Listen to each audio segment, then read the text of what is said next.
This is the desert box. So many wonderful and important things happened in the desert. We need to know what it is like. We can't get the whole desert in our classroom, so here is just a little piece of the desert. The desert is a dangerous place. It is always moving, so it is hard to know where you are. There is little water, so you get thirsty, and you can die if there's no water is found. Almost nothing grows there, so there is almost nothing to eat. In the daytime, it is so hot, and the sun scorches your skin, and in the night it is so cold. And when the wind blows, the sand stings when it hits you. People wear many clothes to protect them from the sun and the blowing sand. The desert is a dangerous place. People do not go into the desert unless they have to. When the flood was over, the creatures went out into the four directions of the earth to fill it up with life again. And they often gathered along rivers. The people lived in small villages and then cities.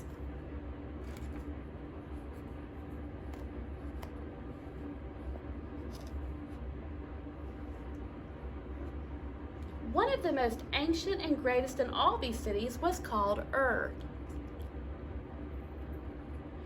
In the city of Ur, the people believed that there were many gods.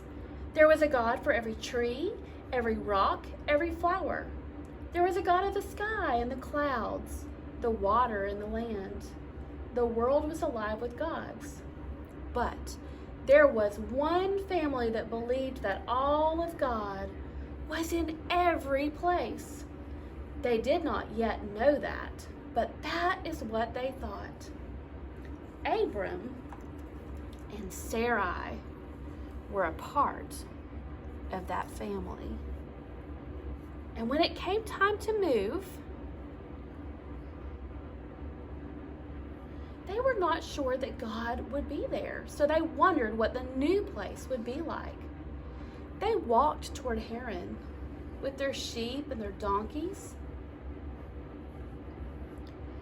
Even the old people and all the children went too. They slept in their tents at night, and during the day they walked along the great river called the Euphrates. It showed them the way, and it gave them and their animals water to drink. It took a long time. Finally, they met people coming out from Haran, and they knew the journey was almost over.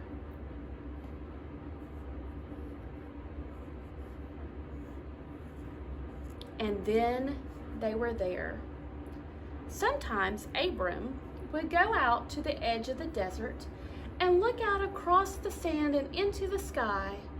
And then God came so close to Abram, and Abram came so close to God that he knew what God wanted him to do.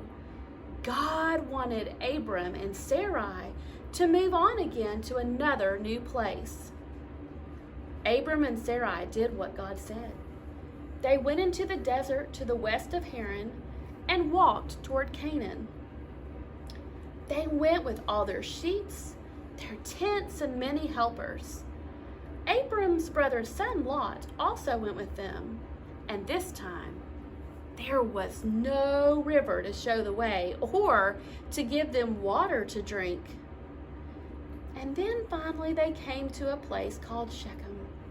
Abram climbed up a hill and prayed to God, and God was there. So Abram built an altar to mark this place.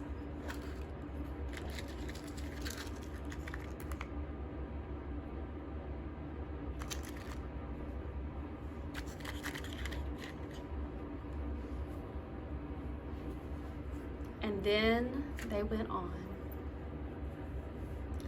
Next, they came to a place near Bethel. Abram prayed again, and God was there also. Abram built an altar to mark this place too. And God was not just here or there. All of God was everywhere. Then they went on to Hebron to make their home near the oaks of Mamre.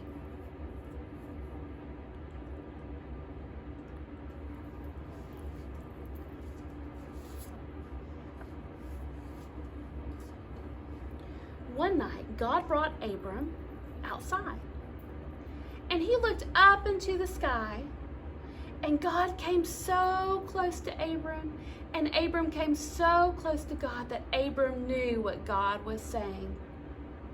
You will become the father of a great family, and Sarai will be the mother. The members of the great family will be as many as there are stars in the sky and grains of sand in the desert. Abram laughed. He and Sarai were very old. God's promise sounded impossible, but God said to change their names anyway. Abram was to be Abraham, and Sarai was to be called Sarah. And one day, 3 strangers came out of the desert. Abraham was sitting in his tent, and he invited them in. And Sarah mixed 3 measures of flour, which is a lot, and she gave them bread and meat to eat, and milk and water to drink, as was the custom. They told Abraham that he and Sarah would have a son. Sarah was standing by the tent and heard them, and she laughed. They were too old. The 3 strangers went on their way, and do you know what happened? Abraham and Sarah had a son. They laughed again, so they named the baby Laughter. And in their language, the word for laughter is Isaac. And when the boy was grown, old Sarah died. She was then buried in the cave near the oaks of Mamre.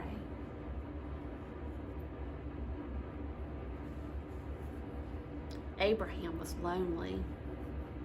He missed Sarah very much, but he had one more thing he had to do.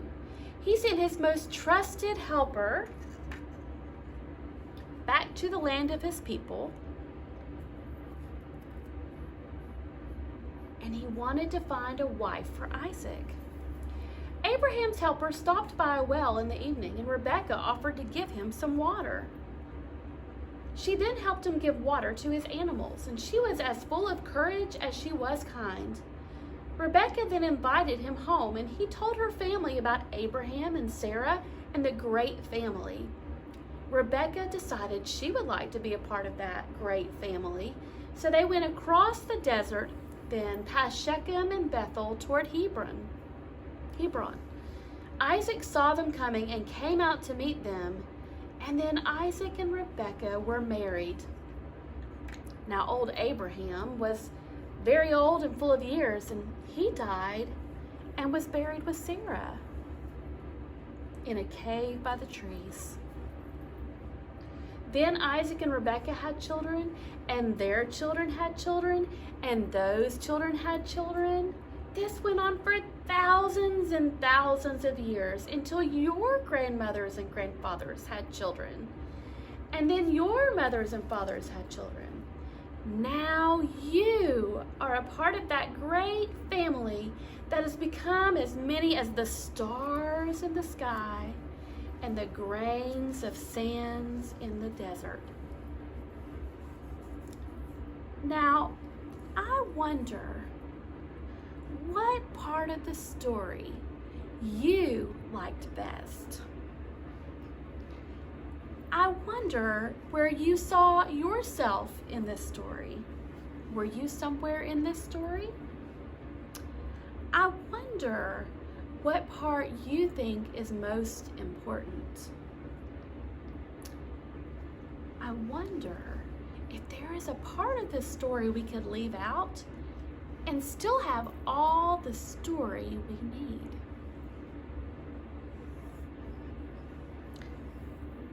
I wonder how you will do your response today as to being a part of the great family